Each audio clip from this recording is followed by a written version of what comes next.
Assalamualaikum warahmatullahi wabarakatuh. Perkenalkan, nama saya Dinda Adelia dari kelas manajemen 18D.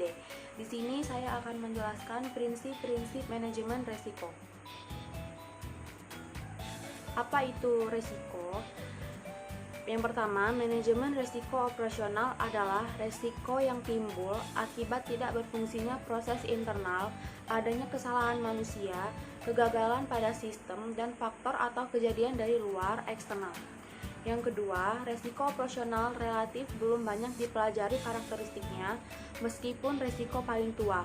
Dikatakan paling tua karena praktis manajer berhadapan dengan masalah operasional sejak kegiatan perusahaan atau organisasi dimulai, bahkan sebelum dimulai.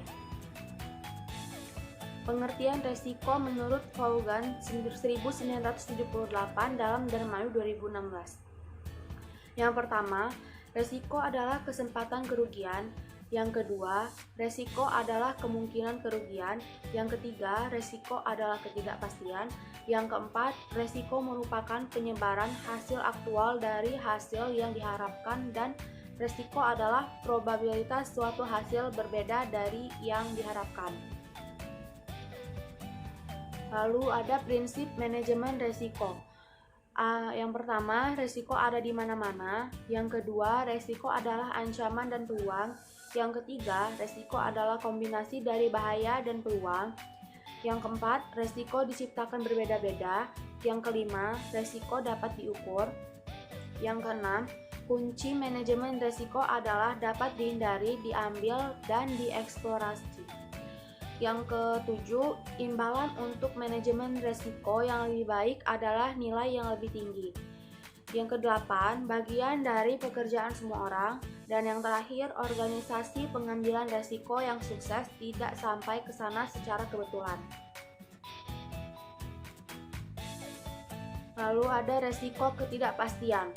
Ketidakpastian menurut Rustam 2017 mengacu pada pengertian resiko yang tidak diperkirakan, sedangkan resiko mengacu pada resiko bisa diperkirakan.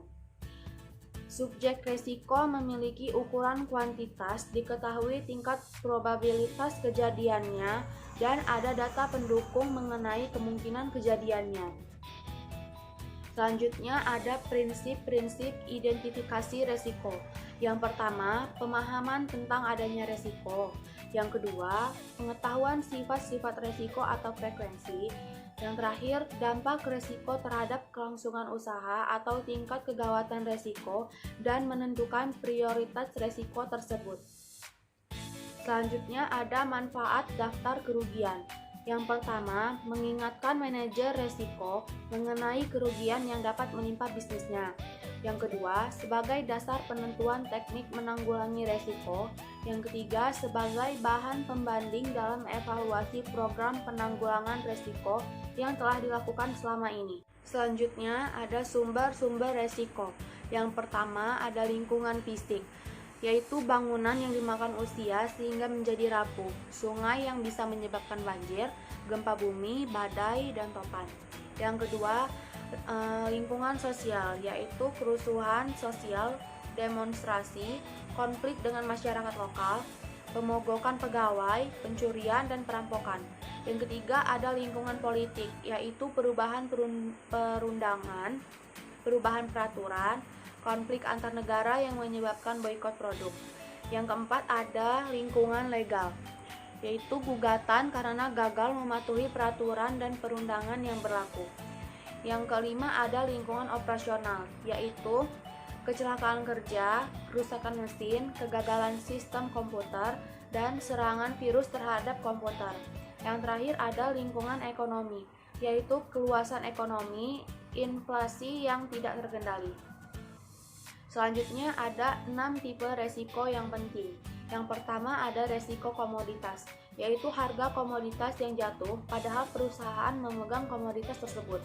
Yang kedua, resiko cuaca, yaitu cuaca yang tidak menguntungkan sehingga mengacaukan panen dan kemudian menurunkan volume pertanian yang dikirimkan oleh perusahaan. Yang ketiga, resiko counterplay, yaitu counterplay perusahaan gagal memenuhi kontraknya terhadap perusahaan. Yang keempat, ada resiko lingkungan, yaitu perusahaan menghadapi tuntutan hukum karena perusahaan dituduh merusak lingkungan. Yang kelima, ada resiko persediaan, yaitu persediaan yang dipegang mengalami kerusakan. Dan yang terakhir, ada resiko kredit, yaitu counterpay, gagal bayar kepada perusahaan. Itu saja yang bisa saya sampaikan. Bila ada salah kata, saya mohon maaf. Saya akhiri. Wassalamualaikum warahmatullahi wabarakatuh.